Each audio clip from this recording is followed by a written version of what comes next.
أعوذ بالله من الشيطان الرجيم. بسم الله الرحمن الرحيم. والصلاة والسلام على رسول الله صلى الله عليه وصحبه وسلم. تيجين الله سبحانه وتعالى دعنا تيجاندي أدو ماماندي أدو كوفاندي دعلا بانيا دعنا آخر لينجن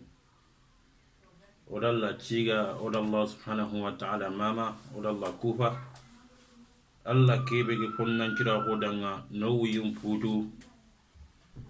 نسحق نويا na wakati kino ya wakati be wakata kuno wakati Allah subhanahu wa ta'ala finkongo oga fini maslanga menaka agni kempalle o yakuni islam ko kuninde katoga hakuni islam ko kuninde o salno parin kam sallallahu alaihi wasallam pare ke Allah subhanahu wa ta'ala gel khaikato geriya magem posire kempalle o hakuni islam ko kuninde o yakuni mu'mina ko kuninde o yakuni don ko kullahu kuninde agna assalamu alaikum wa rahmatullahi wa barakatuh. Wa alaikum assalam wa rahmatullahi wa barakatuh. Odo taghe yimme be geri kata gailenki agni ani taghimme nafaga e nafa khore ken taghimme ne manne ani oga digam no kamma fo kebe asan kunte ganti seresui ar nafa gebe sara ar bone gebe sara anya sababu ayuguni tintan al janna ay sababu ayuguni tintan jahannam. Allahu akbar. Kempo gene téléphone a digame no ma lenki o xaram mo ga maslanga kamma aga patam panci ndaga leberna akamma gelli kara sirenga ado kara bure gelli no paga kebe o dangane ado na paga de kebe o dangane afni ado maremu o it no xaram mo danga anam bismillah xaram mo kebe ga xamaslang ni agni Cheikh Abu Bakr Harun Bacili hafizahullah الله غنورا تانغا ويتن شيخ لنا فليتفضل مشكور. بسم الله الرحمن الرحيم. الحمد لله رب العالمين والصلاة والسلام على أشرف المرسلين سيدنا وحبيبنا ونبينا محمد صلى الله عليه وعلى آله وصحبه أجمعين والتابعين لهم بإحسان إلى يوم الدين. أما بعد، السلام عليكم ورحمة الله وبركاته. وعليكم السلام ورحمة الله وبركاته. ودا سونينكا لم سواغو ترينكا سونينكا كموكانا سونينكا لم ودا سكوني ودا سو جمو مورو ودا سو خير مورو ودوا دا ودوا مورا سو الله نياغان ودا سودا لاغان وخاصو الحال نجو نور خجير كاندي ادولي مانان كافو لاغان نو سبت ndakam. اللهم آمين. أخيني كنا دانجي خو شيخ سامبو فوفانا حفظه الله خو أقدر كوم غم لينكي تاخي وانت دران جيلوني وسفين فوا كمتا أجن التلفون وياتفنا كتوغا ورانخو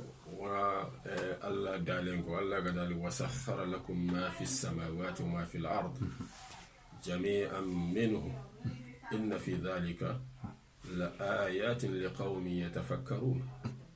الله دالي فوغا كموكي أدو فوغا ينيكي الله تي خاي وادان لاغار فوغا كموكي ولا ينيكي الله تاغا حادم رمي يادان اتا سوسو إذا سو خاي ودان atande ke ngorre ken kawa fiya taga manchu soroda kubeni nga simmene islamini Allah hadam ramen tak ada haqqlin kini ada fo khaya hadam ramen ngati Allah messe ada sembendaru mure senna ko Allah da Allah kebe ga da haqqlu ga de kanda do simayu Allah da hadam ramen tu ino fo ya kebe agamanya agatu akhiniti Allah fasanguntahu ada fornan cirahu hadam ramen lina téléphone folomane hadam ramen lina bagandi na inventa me ñidu mais Allah na hadamre men kanda katken fumbe ga ko na téléphone wala na portable surtout portable a fayda ngabe ana fangabe a fayda ngabe ana fanka khore kenni gelli ogana golal ma ko nya suronde ogana suronde ogana golal ma ko bonondi amosi bon ka khore donc amasi bon khore ngam ko be ana fanka khore kunya kha ana hadamra ni utilisateur ki am anke be ga gol nyati pour onanti na adana falliti agan kembe ma onanta no toraliti agan kembe kite o hata gen kat portable nga fi hor awa folate aw tintoni anke mbay sa ko ku fayta ko no sasa annay go khra fayma afrique andana digamu antinu ko afaga ta ko no mure sasa bil aksa ganni khane me ko khaya khente me yo kha sasa ke khay me fayno subhanallah angata nemo fo ko fay hein portable téléphone awasarana ya haru butun kasa begiya suno begiya jote begiya kanu konu begiya ero mun danga ega falle ega tunganga ken tunoro ken butun kasa téléphone ke nyimben karni ega nero mun kanne mo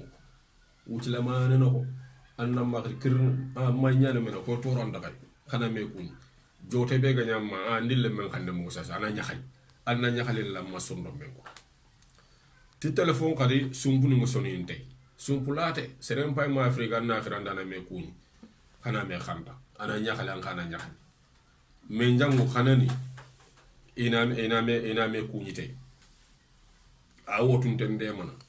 musibo nga serebe awa mantora nyontono ako manga tampi nkaku nga akhin wala tunanti téléphone wala portable o se fe mbangana portable ya kama a golale mahu jikku suruino nga kitu nga ogana tere kun kama anana famputu kate ona na fankito ona baraje kete yo kha fini khayno nga ogana portable lo kun ogana tere kun killusu ana tora hore mbana sarna la shakka akhini nante portable nante nema fe nema po khorean ken gelle ogana a golale mahu cirondi nema nyani ogana golale mahu bonondi ayana jangan kate ndo tora no masibo yo ot nema yana kuro na ke nema kufa ke nema fo khore kuro na kufa nema kebe alla ga fonnan cara ko te o kanga o danga agar hadam re men haklen kanda kate na dabere na fabrique kuro na ke nema kufa ona nema ke ona ro fonya kebe ga alla dumande kenga ndalla kufa parce que alla kufa nde awonya nati mo goni siki awonya nati nene o tentu angana alla gana nema kina nan la kufa kam na kufa tan nene alla kufa nde awonya ta khati somdo me kenni nema ke balla ga nyanganda nga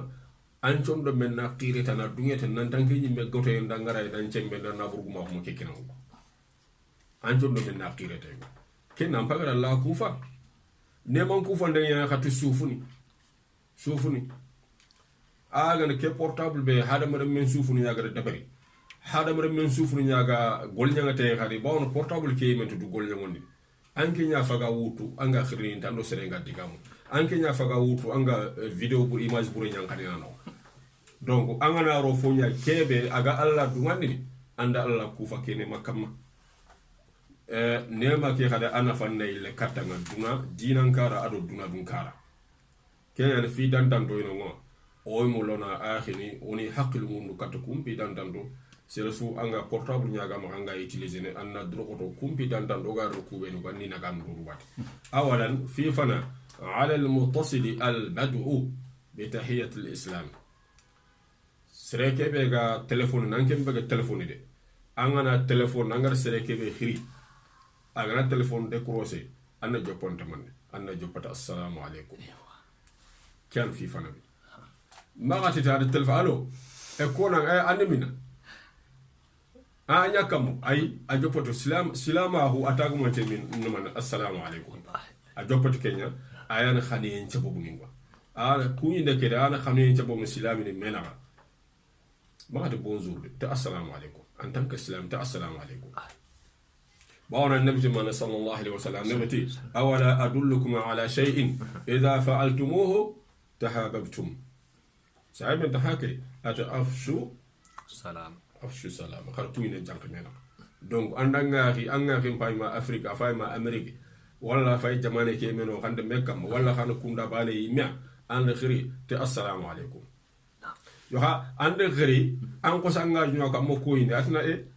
كاتيني كو خرطوين دي ese ken antu fosi mana katang am bagara fo tolli ni katang am bagara fo tolli ni anga ke sondo mengo ana ko jikko buru ndu katang min de fo nyenge la ken da xanu yori sino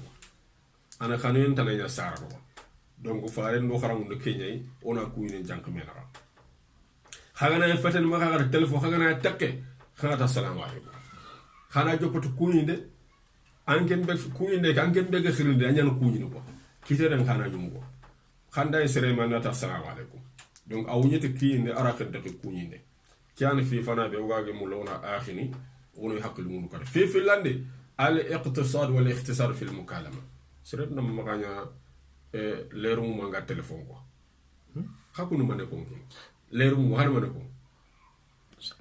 ha kenga mo khade defoni ne re digame haaju gele kuyinde nyaga de siganga mulanga nga khanda khanda akuñi ko amma ko toranta xana me al halen du kembra xana sere ndam kuña haaju xaga ma xana ngajungo me xaga na dale digame no xatele fois ko agand xawno ko ngigo bo kenga ampagoro fois xogor ko digame ñogana telephone ko anan ke ñama ko angana rondo fois ganda xawa ana toranya sar angana rondo fois gan xawa na fa non fa njara donc xati digame defon kudo andam ma ko fois andam ma ko fois ganda xawa digame defon na digamen do fondi aro angembe go sereke be ga khrinda anake wo khosa se ke whatsapp nge gratuity ni ganni ngane gratuity ke fo ngata makina burungono ndage ni carte ko ma carte nga nyeme bo am ganni nge yogo ara carte le fil carte le shika suna nyeme digamen nyeme lo yo sa se ke whatsapp gratuity ndigo ndimo ko su ma xam waxati xabolon ko waxati na fo kete hada muslimi hayatu mo ko waxati fo kete kete en ko o gana tankira mo gori se fe waxati nga fe dan kam ko na fa be ga waxati ko khirinda na dofolu ndende bari diga mun no ana la to bakka diga men gilunde walla kha agana yorono agana diga men munina amma kharo rafike gilondo ko fa khairul kalam ma qalla wa dalla diga men ko siran manne diga be goro ko agar na fankatini قال صلى الله عليه وسلم إن الله يرضى لكم ثلاثا ويكره لكم ثلاثا إلى أن قال عليه الصلاة والسلام ويكره لكم قيل وقال وكثرة السؤال وإضاعة المال النبي تمنى الله ودعنا خدا فيني سكي على فيني سكي خاخوني خدانا يو ما حديث اللغرة وغادو كيبه مرادو كيبه وري حديث كيبه كيبه نكيا كومو النبي تمنى الله fini sikki be xorno xatanga kenn mané etitati andi ga mengo gobote etitati nyanku ngene mene parce que me diga mu nya faga nyamene etitati mbana faga ko ngino ko wa kasratu adu trinin gabe antrin den kanam mako ko wa idaat al maladu nabur mononde annabati allah ku xono dang wa min adab al muhatafa aygle me telephone den jikku suru ngadi adamu raf'i sawti xamne mutum wala ko makan xamne mu do kammu ma soro nga defo makan xamne kene maka manka la kim manya ke fete jikku sire quoi surtout jikku sire fe andan chara num pilin ko ngane digamu wala ser suga xan charanya anda gana digamu makan xamne mu do kammu doro fete kenga kenda xamne letil ona su ke lokuma na tire men damanna ati ado soro ngane diga ati waqu do min sawdi lembe angana diga wando seriga dan nan kan na fofu kan kanne kha angana yogo ni mo gene tele situ jaman no wala hay metro ndo fo no angana mo no centro na kanne angana kembe de jiku sirema kel fa da fodi kengo ثالثا في سكندي وعلى المتصل الا يحرج المتصل عليه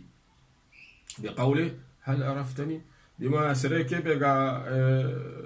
تليفون دي انكم بيغا خريندي انغر سريكي بيغا خري ماغا احراجين بما انا فو وكو غادا فومبي اغا ليخي لو نا سوندومي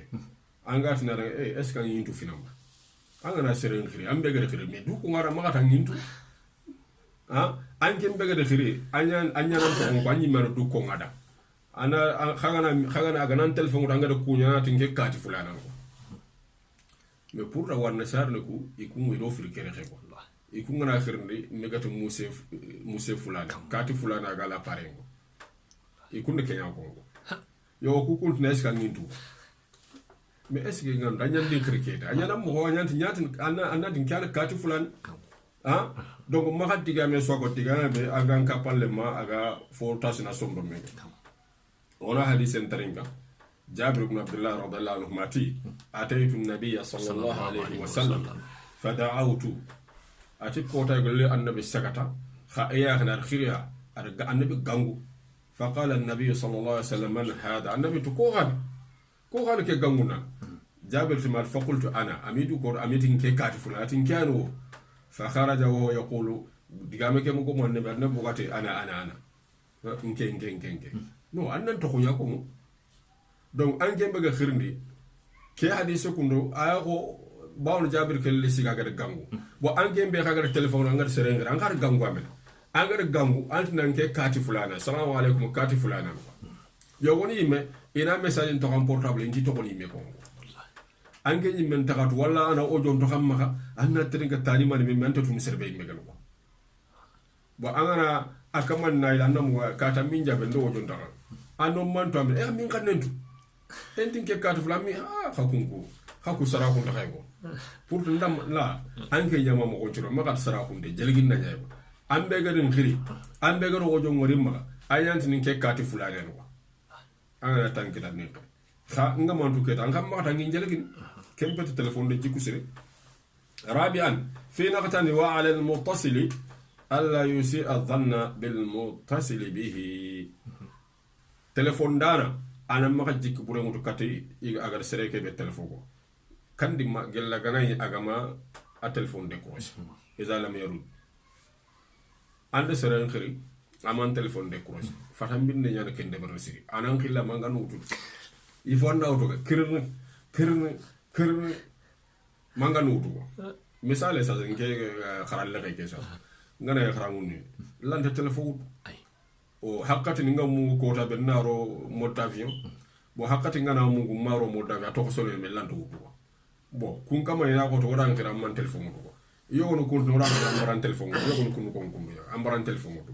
la seren nam ma jik bure mutu kata akhin ko angana seren khiri seren ke bangare khiri ala hala nyana gamu ala hala nagamu la alla anna lo juru muraranga anata peut-être ma muselle kha peut-être al misina ga menge peut-être al téléphone dakar peut-être al joxenya lo jox nya murata quoi magata katini ku téléphone ke tu twata no ma kende barko ana khir tabana ga ma wuta wara magato ma khir ndengo bonda kamma wuce wari na kan quoi ande khir sukuba market lella na khir ma xam ga sur place ke kër yo kem petit téléphone de jiku sire quoi fo sire fete quoi aga mawtuta anna jikki sere mutu katankama akama muslime am patano toujours ana jikki sere nyawtu katiya kin ana loju nyamurata ko khamisan wa yanbaghi an yataharra المتصل أوقات الاتصال مراعيا أحوال الآخرين فلا يتصل من غير ضرورة في وقت متأخر من الليل أو وقت النوم والراحة كي غادي كي ديغامي اتغر كاتو فتا بينو سيرين ام باتان تا تليفون دانا انا تليفون واتي نكا كروسيا تليفون واتي ني ادو على حالني اني نغانو سرت تنانغا على حالني غو سرن نمغا تليفون دو واتي اغنا لوجرو هوغا لوجرو كلاو نيانو خوكال لدي انوسين اكال لدي مي كينغر واتي سو الله يخرني اغر واتي بتا الله يخر كينيا غا في كون ضروره ني مينغا في anna seren khiri 23h bon kuma gaire bo la alla peut-être afrique nto ha yere golnyani yani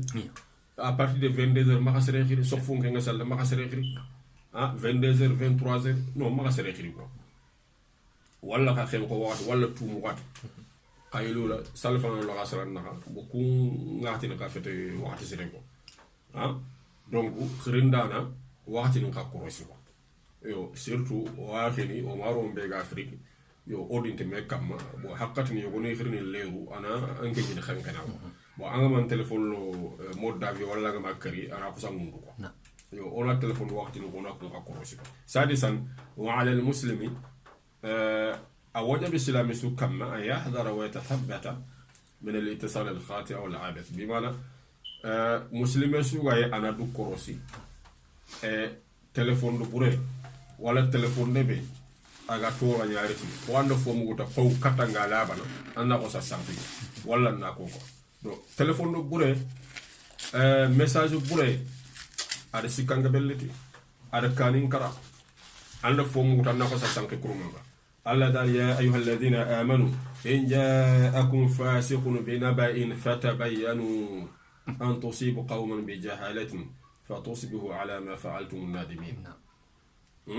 khibare gana Allah tumana te yom ku bele to ngondi gelle fasi gana rakhay ku sasa ku telefoni khibaru buru ngarini katanga khibaru ngarini khibare be ana ya makka senkita maka jawa sankin ko maka jawa hayban ko amisa le ko ke Allah gade sereke be ko not gelle fasi gana rakhay aro khibare gari khada laba katta khaga sankini amma kada sorokita an tusibu qawlan bi jahal hamma ka sorokita te khibare ke somunta ko kamana yanke mala bantu amma nya to na ko sa jofande kembre xana legar ni misalo to golle be hagar deber donc an xanga na xibare waram portable ambana nya audio ba wala nya lettre ma safante yan ba wala nya video ba kenga nya fofo katanga labana ma xasanki ko anna mo ga fi deber bono xibare burin chankinde ar kanin karako ara sumpunu budara khabila nu adi sank bakbe donc muslime su gaye anya telefo fe ambana telefo har telefo go fe anda fo mu katanga sankini katanga haybana ngako alaba fino alaba sabi an wa dakhilu lil masjid serbe khagaru no misir Allah na ngata la salli wajibi hali telefon kari ko do amma sallanu amma tashwisi amma trompa amma ki toro agi sallon kutuni kam aga khushuunde ne bakki kam la ani telephone karbo bo nke magay me be gana ko manga tel miside ke ni tel miside mbana ngi len katinga ndan telephone nam makata nke ge ma wona mo jere ko parce que sallu u ceke ke an ko khil bo ara ya na ko sumu nga kerni ana telephone solo ngi ko bo ketne fo anda fata to kanka ke tangana ri mabe andan telephone mutu bo anka geli be di telephone nga ya daga kama ko sumu nga makari aga salen no wakilu nyankay Allah o kernu ko wala ka soneta non dono anakere ko anga misile no ka soneta nakere yo ka ona tenge kata karabane ka kube ne ka serebani gana mu ngi telephone ni tak telephone na sone yo ne ka e wa kaso fonta ko nyane katia yo jelege xote nyane kamma yo kenka fo ana anta fatanta annalo jumura nat la peut-être yo amungi telephone tak anna digan ne ko ngadang la alla amedu tatana ani kilun toke yo kha makata ngoro fe jofane kem manyang ko ona nyaaka faare sallam ona ke kunu jerdu ngarbe be gari misi daga tanji aga duguta kata ga dugo saybe no modjo sunu kata nanti kata i doxe ni xenne faare dina war adau khara wara wa ahriqu ala bawlihi sajalan min ma'in qad gayfaka gujaji aw danuban min ma'in فإنما بعثتم ميسرين ولم تبعثوا معسرين الله رخا خاينو نيندانو خوتون نيندانو فسرن نما خوتون نيندé bar dina no serem mo ngi portable ntaké duna griba no digan sunu yakko ngada ko kexa saybeni Allah faaren pagar saybeni kharamu ndira angatu nan tanji miside ado seren na telephone nan chono miside kan ko non tay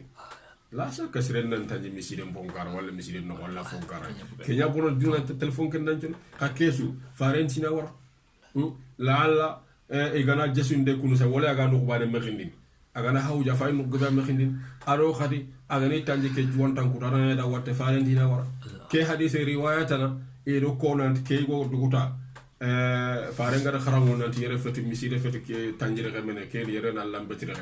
yigo ketamane adwa faare nanti Allah inni ndo faare na makasa inne serfande inno fil bani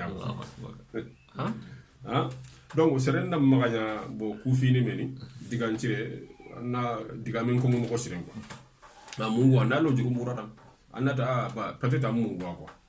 anga ere tata nan ki dum to walla ndana wasiri ثامنا في سكوند البعد عن استعمال الأغاني والنغمات الموسيقية كي تغنى كتلم ننكارن لما في ذلك من الحرمة تلفون بورتابلو أونا لا تبكى سوغولا لماهو فوفو سوغي ولا فumbe musique nyaganta haraga na sugana ngami xanne ko to xanne ke banu sugu xanne nyagani har diga me ganta na ko nagamatu musiqiya kusu kunona la to bakke tel portable maga portable utiliser te kenga bana haramun tayani bo musique kenga mo mo sa haramun tan surtout ay talla ngarjo ngor agana e misiden no na go wori bo aken sonor ni musique nyay bo asonor ni musique nya musique ke to ko ati musique ke da bawno wanda xanni wata sugen ta ko bawno ku kunno musique ngel la gata ko american ko la fofu gel sugen ta ko haro banga sugano ko o sonu kan sugano ko walla bambaran sugano walla fon sugano kusun suganna lemne go ra kem portable asoler ne kenya ko ando ken na horo ni side anga ke soron na kanga kenga yo go nan telephone sa kenga ne xanne ko no sa amma soron to ah donc on a la to kum pete mo khoni quoi ambana misido no wala me nyina khoro bo foane suge akabanten wala ho kadhalika na sugano ni photo ni lo portable ke sella écran ke sugana khoro ni portable ke ro écran kusu on a la to bakusu ke le fado golle fatige wala ha un portable que na sonner nya ay khorane ke me khanda fatanta ko walla har sal khirinde bona keni tuwaron tam bagada ay am bagada qur'an ro anke madro allah ana ro jo khagana ke igana khire anke da imagine anda ansoro nan sudese wala nya ali jabir wala nya aton khad matrud yo ko san kada jo khenno ani khane yakata donc fo ani am ke ma qur'an madro ko ante fatanta on a la to kunjugo anga mulanna qur'an toro adro mo kotana ka kundu fi awtan na khara anna gol nyate qur'an toro ne ke na khara adon na gol nyate aga tanna kebe de brandal be ma kebe de anna qur'an toro tasi'an min al af'al al khabitha al qadira al baghida shar'an wa adaban فتح مكبر الصوت بحضرة الآخرين أتايقل قول نغرنيان gollu nyakhunto sharian kara do jikun kara kenni na telephone na ro haut-parleur certain ni jongo ando sering fo damini anna ko saro oro haut-parleur ando sere ke be ga digamu ando da garo fofu ko nganda am baga haybana kena jikku burbur ngar nyanya walla ha au tasjil mukalamatihim walla na seren khanna mudu ko ana anta bakka duna ilmi al muttasil ana anta bakka xamne anna seren xamne ko pi anta xala kena tajassus nya tajassus nya ke ke manya ko ke haramun te jambe yana ke am ke baga jambia anta tella la yajuzu lil muslimin yar'a al amanata wa yubghid al khiyana an yusajjil kalam al mutakallim duna idnihi wa ilmihi anta tella islami swadanga silami be aga dundenga kunya na ganu aga jambe nya honno ana digame ana kopi ana tuwa ko gantego kenga ya digame so haraga ya digame magatu no kata digam burago kata fa ma kene kata fa ma ganje la atuwa ko gante magade ram paga jambe ko kemmo jambe mo nyamba العاشر ولا يجوز استعمال رسائل تحتوي على كلام فاحش أنت تلسرنا لترني لتر écrit ko message écrit ana diga mon ko diga ngar nyamu angana message écrit kayne sere maka diga ngar nyamu ran ko walla ka maka photo ni dessiner ni ana fumbe do jikku ngante mewtu kusu kunu sharia nya soxen ko photo re ya xare duro wala ran churunde o kusu kudo jikkunde ma haramun tan bane sharia ngara do jikkunde mewtu ado alla ne man kufa ndente mewtu o ta alla ne man kufa ne portable angana kuran ke malla kufa am palla kutana ande telle al hadi ashara tamundo bana wala yajuzu tajassusu ala hawatif al akharin na choncholi de nyata na portable an kapale mon portable na mulli mutafal an na fa kebe galaw o doni be angi terengal photo ni be haranka gumenya portable ma xawtu haranya tam portable ya ma xawta falle subhanallah ke mane hadise ngata ngala girtere anna mahuru lo nyakhin kam mako ma hadise mo kengo voilà peut-être la alla anna ma kanyi mo qoray ko ma sanje anna nyi mo qoray ko anna ko sawar du bani wala xanna ma khaygo on a pleuré on est là kenya mayre yo ona ke timandi ona waro bani ok idan wala yu tajassus boto choncholi nan de telle onya hadise kam ma hadise ngati ande telle igo ngana girtere anna ma khawrulo yo ken ganni telephone de fofonte sa se kala telephone ni ani mo gomdi kuro man awalan amna ma khani aga situation yo nga walla suwata ma adu gomun def walla hanna ma khawandi go ganyi no kaka anna nga uro nya gana tango jofande anna so fonkara ile ngana krana jofanka bo anna daga ko portable bogo ma sa se de kanin kara bon ara yana anke nyimme go angaro go liñi ngay anyaka ci gana kinda de gemme yo keta kota balla gana hayba na kinke ni galla da hayba ka anke yana ma tajassun de bara manyan ko kinga nyamu go so chonjolinde anka pelle ma angu yalle ma nyake amenjang kinga yana so so ma ka portable muta falle anga a jakana anga letter dim payni ana dunge ga fe jambe yango farent man sallallahu wala tahassasu wala tajassasu hadisi gile yani agatu ona magajik burengo katime hadisi gile yani yo namunke hajunga kebe tan nek wala tahassasu wala tajassasu ku khotu fili tuwano yo goniti sumana bani kanto wala tahassasu wala tajassasu yo wonde kenya haganta lugha gumundi bogume wala tahassasu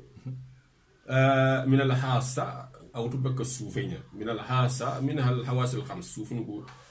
tine nchufunu ku kargi al hawas al khams namane ayani o watu wa ko tan sufunu ku kargi ma ganya no kun ashamu an to wa ko tan ngana mun la fonti me timilinge timu bure an ka tan men no kunne angana mun la fon ka taxamme allahu annatum alingi fe to mun de jani igaran krikati igande angana tom waga milingo nagri agara lingo na continue andi gan anda tuwa hon kita sikanel ma allams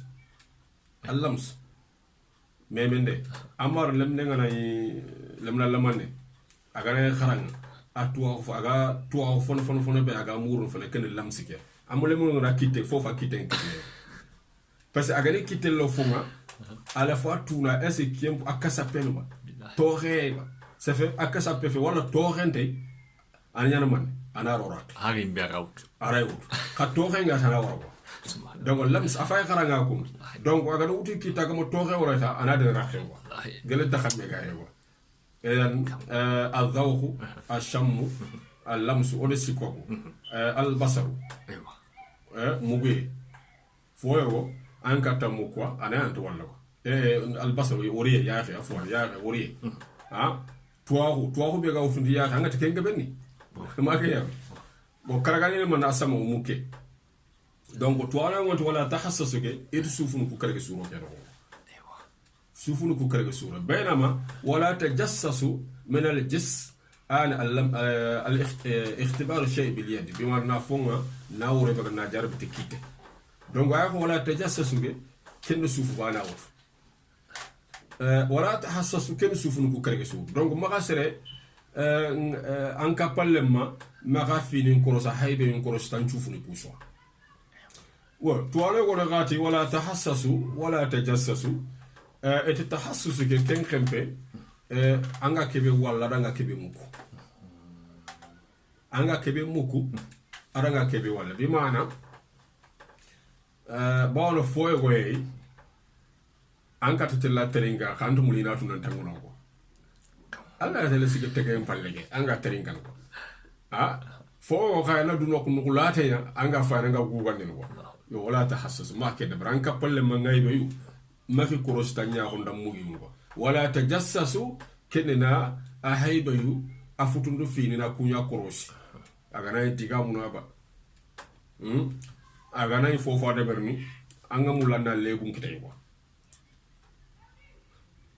donc serbe gana ke tanga daga an kapalle mon portable muta falla keta anke mpagoro kiano annabi qat wala tahassasu wala tajassasu akabanten الثاني عشر الحذر من استعمال الهواتف في التصوير هنا دكروس هنا مغا التليفون مغا قولياتي فوتون ديندي تصوير المحارم سكتي مناسبات العامة غني فمبغا خو نياخاني دو سينو andam maxari lam nan kara kanga bu ken demer luwa e to ko yaxoru to ko photo na taw anna sere wutu mo ko nay anda xawna wutu kundu bo ken de fois amañan ko ken to ra ya sarma yo ko la ge photo ngor no ko mo rayo ana en kenya ndu to ay metu wa kunte yo ken fois amañan ado xadi mobile urundano sere be anga nga mobile anga wolanya ma telephone do bo na accident ga ben charano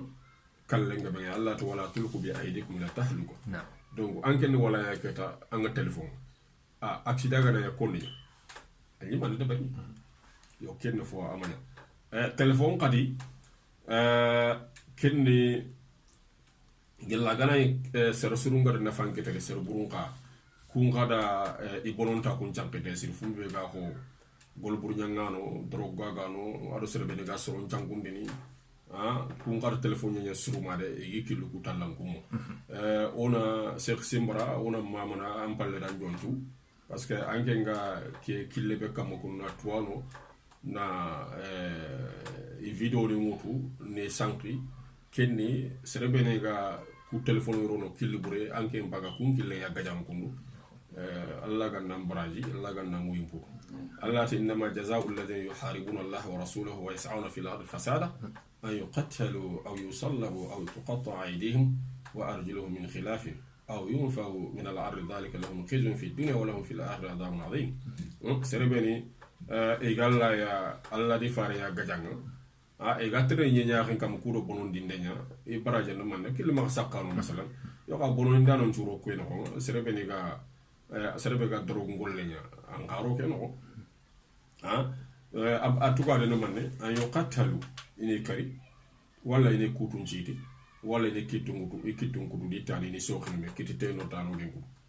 yo on ta tafsir no kem pal wala ke detail ko wala ini khatu bakki ni nyaxen kam ro fay ngi da duna ado lahar yang ngate ko xor ngi dang idan akhini ayel téléphone portable agolol mako bure kenni yon putin to yogoni iga haybe fi ni gi sankini quoi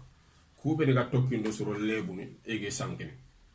ega soro ngai boy mbagandini kenne fo bono to khoro ya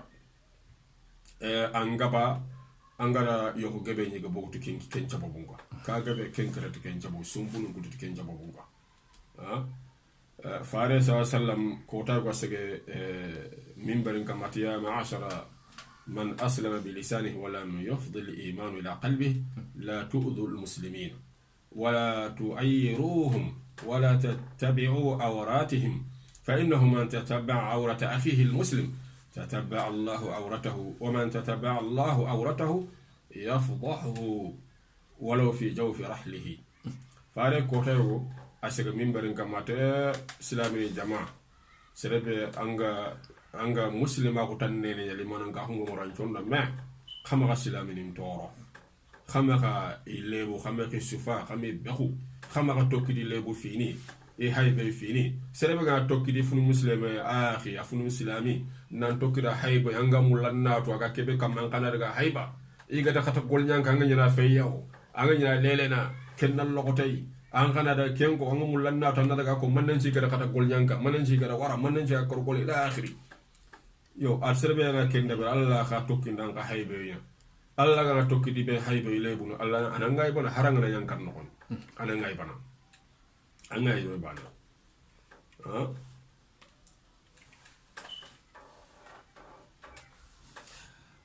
آخر خنات الجنوب أرى ألان كتوي إن الذنوب والمعاصي تحدث في الأرض أنواع من الفساد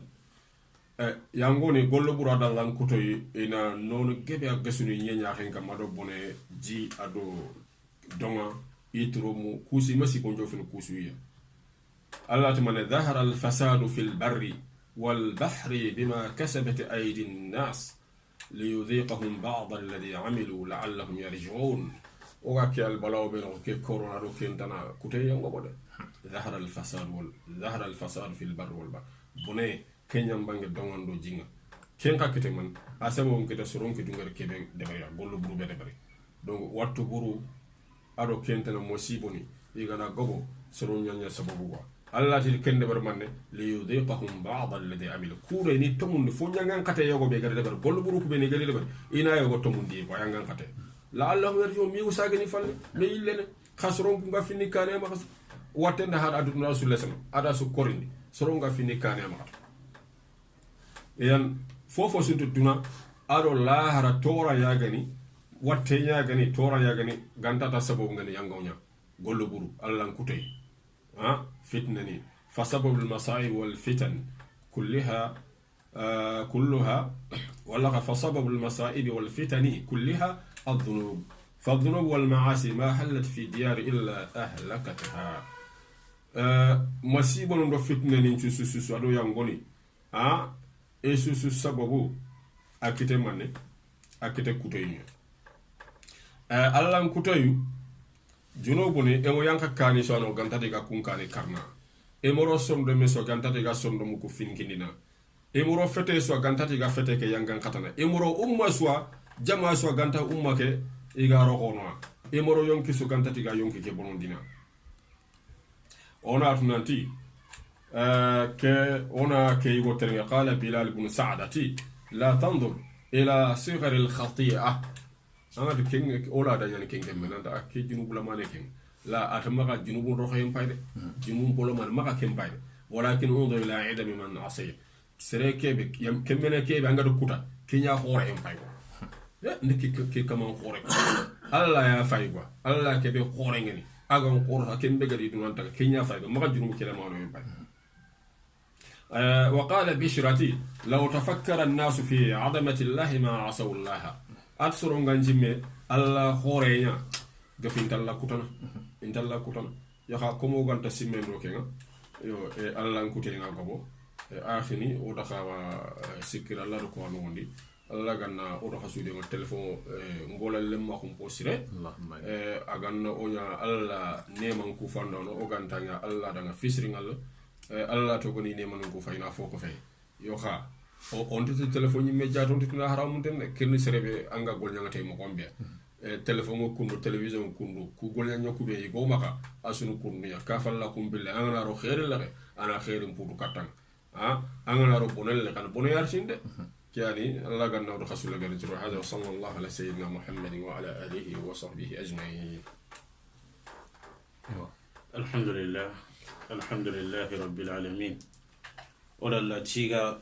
ولا الله سبحانه وتعالى ماما مارمو وسوانغرينا شيخ ترينكا اگر كوبني كو الله سبحانه وتعالى نياغنا الله غنينا فاني ودا دونارو لا اللهم امين وغنينا فانك دونا لا روغان دغي ونا دغي نفاني دوكان رامو ديغام كيبي كما مارمو اسان كونتنت سريسو اديغام تليفون يا كما مارمو خنا كروسي sergebe saka ko khabreni lenki isa kenjo bobu nya ko telephone ya sobo yogo gebe kuti ya garin gebe digi pa banka adige enjo bobu nya ko telephone ya sobo sumpo gebe lenki ti diga mun medanga i diga mun por enjo bobu nga i pete enjo bobu nga agi du so telephone ya sarmo pe gebe lenki iles mendo hammini do jotu no lenki idire mun naga asabo ngebe ngade kitel ko telephone ya mare mo brembe tumbe nyata khirinya kembone ngala de kosobo adiga mingo bonen mare mo Allah subhanahu wa ta'ala ke nema on titni telephone nema de oten to on nema parce que tumbe nya sobo telephone de bari to on nya kinya to on ngato do telephone trini donc to on ngari alo sobo be gari ado khirinya lin kharo bonen khagnar keta palle nyan mane anyanti bonen gumaran katini mare mo ko telephone ku gollu kundu Allah njubo ku debe ku telephone debe Allah subhanahu wa ta'ala dunya mais ingan nyendi sobobu debe Allah dinan ko on ndenya i deber den ci bobu i deber ta Allah dinan kannenya ka Allah khati ke dinage ini timmandina walau karihal kafirun hari gana bara mare mo ko xaj minna maganya subo xalo ka kapi kufar ninga Allah dinange jange xali durebe kunga kinya igari nganne ngutu nanti Allah dina ya gejang o xam maganya subo o xaka kapi Allah dina ke gejange mare xanci nga to xam maga kepi nan ke Allah dina ke gejange mare me bonundu beni ganya telbo kam an xabe ga utanga khayndo sittinga xa terinka ke akhe xale ke kebe ko xar terinka ke akhe xale ke kebe de be mare me iganan khaybe ko duna nan mu mara surtout kan xabe ga siret na khaybe ko ni duna mare me iganan mare me ko duna anan to ginari an xabe ga wonde mare mu khallin ko ni duna arnga kharamu wara susuko o ya Allah subhanahu wa ta'ala nyaga na diga mun nam ha gilo o itni cheikh ndanga Allah ganu rambaraji khaira Allah ganna foka fo odanga kebe gamma Allah ganna foka pe o Allah subhanahu wa ta'ala nyagana Allah ganna crossing den ko tanga Allah ganto dan crossa kamma Allah ganna berkero ya aganna berke fokno ya telephone ko ben ko kitunga kummene Allah subhanahu wa ta'ala ganna nyo khenya aganto khenya kebo mun gabondi ti ko telephone ya kamma talla tunka hunda banagan ka hundanga ala senegan ka hundanga wa akhiru da'wana anil hamdulillahi rabbil alamin wassalamu alaikum wa rahmatullahi wa barakatuh.